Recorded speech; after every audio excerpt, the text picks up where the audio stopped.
आप सभी श्रोताओं को उत्तराखंड टू हेवन की टीम की ओर से सेवासौली प्रणाम। हमने जो अपनी संस्कृति को अपनी लोक कथाओं के माध्यम से उभारने की पहल की, उस पहल में आप सब लोगों का योगदान देखने को मिल रहा है। उम्मीद है आप लोग इसी प्रकार अपना योगदान हमें देते रहेंगे। तो चलिए आज हम श्री केदारनाथ जी की कहानी शुरू करते हैं। श्री केदारनाथ जी का जो मंदिर है वो 12 ज्योतिर्लिंगों में से एक ज्योतिर्लिंग में आता है और इस मंदिर का निर्माण पुराणों के अनुसार सबसे पहले पांडवों ने किया था।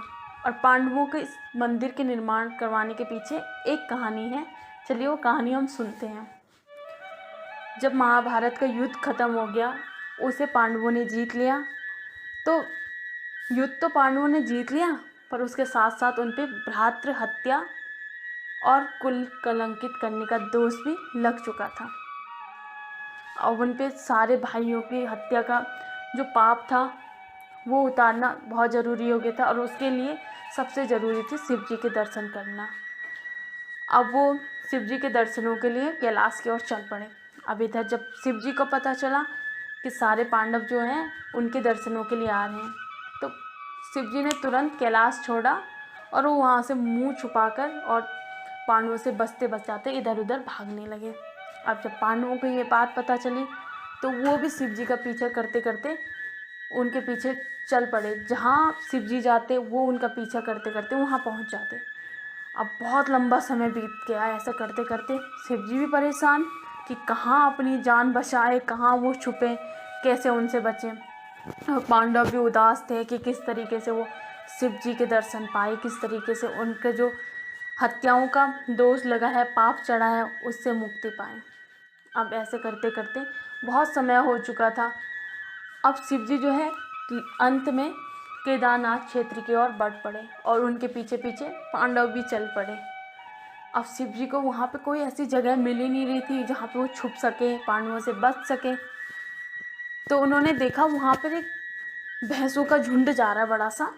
तो शिव जी ने क्या किया, भैंस का रूप ले लिया। उन्होंने सोचा कि पांडव उन्हें पहचान नहीं पाएंगे, भैंसें तो एक जैसी होती हैं, और फिर भैंसों में ऐसा कोई सोच भी नहीं सकता था उनमें से कि ये इसमें शिव जी होंगे। पर पांडवों को शक हो चुका था कि भैंस के झुंड में जो है एक शिव जी भी है। अब शिव जी को कैसे पहचाने, क्योंकि भैंस तो एक जैसी थी।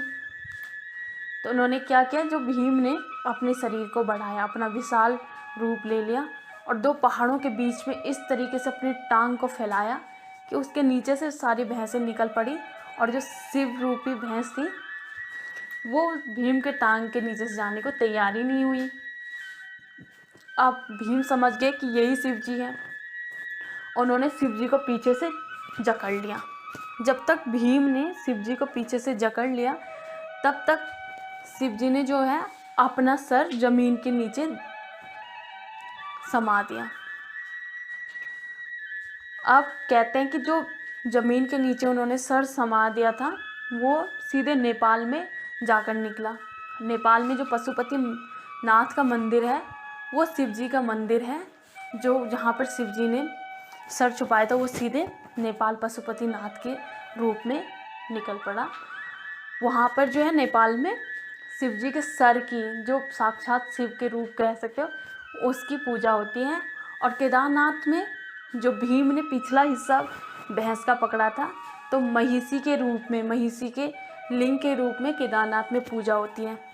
जो उसका त्रिकोण आकृति की जो लिंग था उसके रूप में फिर पांडवों ने वहाँ पे एक लिंग का निर्माण किया और उसकी पूजा की। इस प्रकार से पांडवों ने जो है शिव के दर्शन पाए और अपने पापों से मुक्ति पाई। तो कहते हैं कि सबसे पहले पांडवों ने उस मंदिर का निर्माण करवाया और उसके बाद जो है आदि गुरु शंकराचार्य ने उस मंदिर का निर्माण करवाया था। और दक्षिण के जो हैं रावल वहाँ पे पूजा करते हैं। तो इसके पीछे भी आदि गुरु शंकराचार्य का एक उद्देश्य था कि दक्षिण के लोग उत्तर में रहेंगे और उत्तर के लोग जो हैं दक्षिण में रहेंगे, तो इससे मेल मिलाप और संस्कृति का आदान प्रदान होता रहेगा। तो खैर इस वर्ष 2021 से आदि गुरु शंकराचार्य की समाधि भी केदारनाथ मंदिर के पीछे देखने को, उसकी भी दर्शन के लिए यात्रा शुरू हो गई है। तो आपको श्री केदारनाथ जी की ये कहानी सुन के कैसे लगा?